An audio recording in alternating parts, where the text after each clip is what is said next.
These songs are so good that almost everyone that's a part of the Danzig camp around this time is on this album, including Danzig himself! Alright, what's up IKEA salmon fillets that's also listed under their popular menu items? It's not just meatballs! Welcome to another episode of Guarsenio's High School CD Booklet Review! The YouTube show where a guy in his 30s talks about what he listened to when he was in his teens. And today we're talking about an album that I forgot is actually one of my favorites of all time.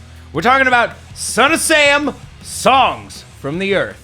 So at this point, I've done 3 episodes about AFI. I've also done a Samhain episode. So if you want to hear me talk in depth about those bands, go check out one of those 4 episodes in our backlog. I'm going to start this episode with a little bit of context because a lot of people probably don't know what the fuck this is. In the late 90s/early 2000s, Murphy's Law guitarist Todd Youth started playing guitar with Danzig. Shortly after that, Danzig decided to finally reunite his old band, Samhain. Now, I love me some Samhain, but as the previous decade had shown us, that's not the reunion people wanted. But you know what? Fuck them. They're getting Samhain. How the reunion worked was Samhain was essentially opening for Danzig. So Danzig was doing double duty on his own 3-band bill. And so was Todd Youth. It was a precursor to the Danzig Legacy Tour, which is where he did all 3 bands.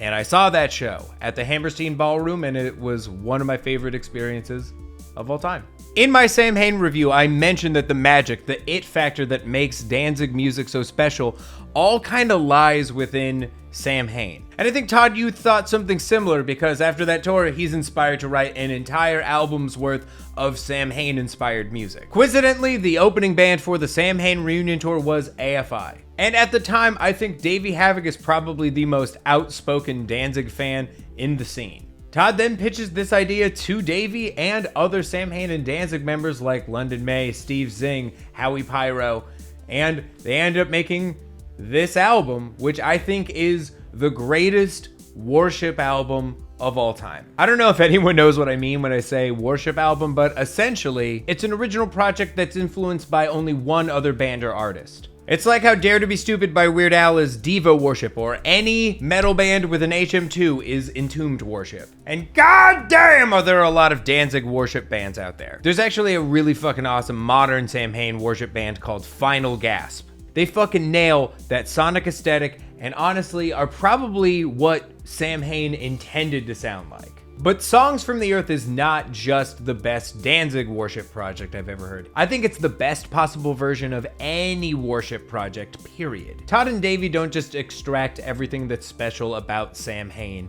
They also combine it with the best parts of their own songwriting and create my favorite project that either of them have ever done. These songs are so good that almost everyone that's a part of the Danzig camp around this time is on this album, including Danzig himself! Danzig is playing backup guitar and keyboards on music that is inspired by him. That's like Werner Herzog playing the wife in a remake of Grizzly Man.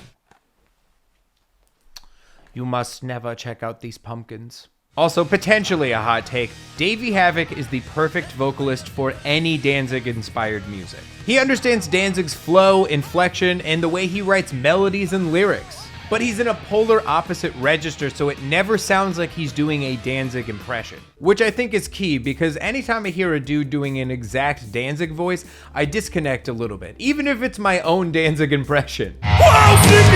There's like a sonic uncanny valley to every Danzig impression, and it keeps me from fully getting into it. But let's talk about this album art. This looks like an Ed Wood movie about every ex I've ever had. This looks like David Lynch's Daria. This looks like a scene from the Spike Jonze movie Being Glenn Danzig. This looks like an Errol Morris documentary about rockabillys. These are all movie jokes. Check out our new show, Notflix, coming to notfest.com. It's a real thing. This looks like the indie movie Leela made before she got cast in Futurama. This looks like a kink party at the Death Wish Records headquarters.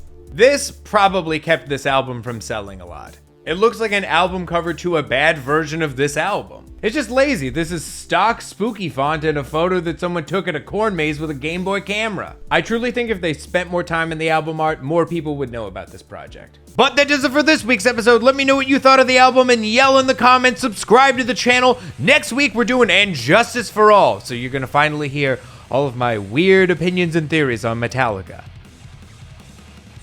You're gonna be pissed. minutes, 2 minutes,